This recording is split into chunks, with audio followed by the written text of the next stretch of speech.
First time ko lang makakakain ng white strawberries sa buong buhay ko.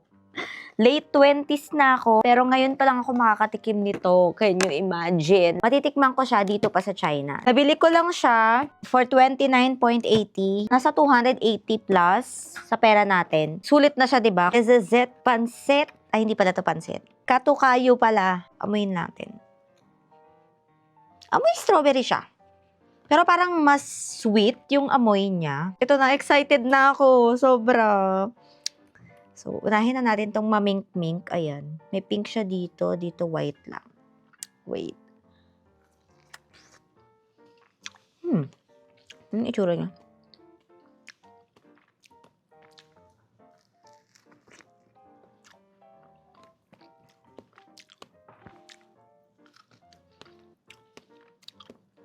Same lang. Parehas lang yung lasa.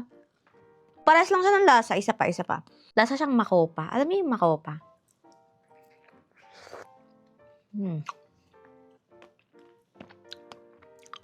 Ito manamis-namis.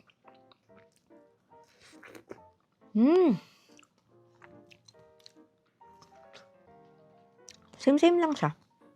Sa regular na, yung sa red na strawberries. Same lang.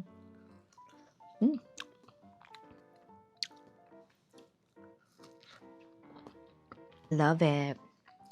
Maprutas talaga ako, guys. Honestly. Mas gusto ko yung maaasim na prutas. Mahilig ako. Look at that.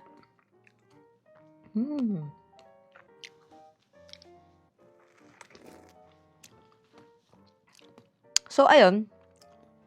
Kulay lang ang pinagkaiba.